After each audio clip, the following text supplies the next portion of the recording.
সিয়াম সাধনার মাসে সেহরির ঠিক আগ মুহূর্তে নগরবাসী যখন সেহরির প্রস্তুতি নিচ্ছে তখন পুড়ছে মহাখালীর সাততলা বস্তির কয়েকশো ঘর। সহায় সম্বল হারিয়ে বাকরুদ্ধ বস্তিটির বাসিন্দারা। প্রত্যক্ষদর্শীরা জানায় রাত প্রায় 3:30টায় সাততলা বস্তিতে আগুন লাগে। মুহূর্তেই আগুনের লেলিহান পুরো বস্তিতে ছড়িয়ে পড়ে। খবর পেয়ে তেজগাঁও ফায়ার স্টেশনের একটি ইউনিট ঘটনাস্থলে গিয়ে আগুন নিয়ন্ত্রণে কাজ শুরু করে। পরে একে একে আরও 7টি ইউনিট যোগ দেয়। প্রায় 1.5 ঘন্টার চেষ্টায় আগুন নিয়ন্ত্রণে আসে। এখানে ঢোকার রাস্তাঘাট খুবই সরু, যেখান দিয়ে আমাদের গাড়িগুলো ঢুকতেছে না। তো 12টি ইউনিটের মধ্যে 8টা ইউনিট আমাদের এখানে কাজ করেছে, আর 4টে ইউনিটকে আমরা স্ট্যান্ড বাই রেখেছি। আমরা এখনো আহত বা নিহতর কোনো মেসেজ পাই নাই। আর ক্ষয়ক্ষতি যেটা বলতে আমরা এক একজনের কাছে এক এক রকম তথ্য পাচ্ছি, বাট এটা তদন্ত কমিটি হবে, তদন্ত কমিটি অ্যাকচুয়াল তথ্য বের করতে পারবে।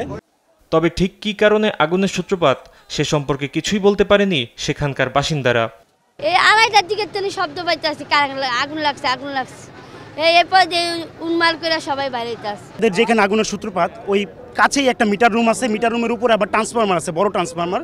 এইসব বিষয়গুলো তো আমরা বুঝি না আসলে, বাট ওইখানে বিশাল বড় একটা ব্লাস্ট হয়েছে, যেটার কারণে আগুনটা আরো বেড়ে গেছে। কিন্তু ভাই আকস্মিক এ অগ্নিকাণ্ডে নিজেদের ঘর থেকে সরাতে পারেনি কোনো মালামাল। শূন্য হাতে জীবন নিয়ে বের হন তারা। ওই কোনায় আপনি দাও দাও করে আগুন জ্বলতেছে, আপনার একবারে 5 মিনিটের মধ্যে আপনার প্রায় 200-300 ঘর একদম পুড়ে গেছে। ঘটনা কিভাবে জানি না, আমরা কিছু ঘুমাইয়া ভাত খাই তোর মুহূর্তে শুনি যে আগুন আর আগুন, কিভাবে কি লাগছে না লাগছে কইতে পারি না। এই ঘটনায় সাততলা বস্তির পুড়ে গেছে বেশিরভাগ ঘর। ফাহিম ইউসুফ, দেশ টিভি, ঢাকা।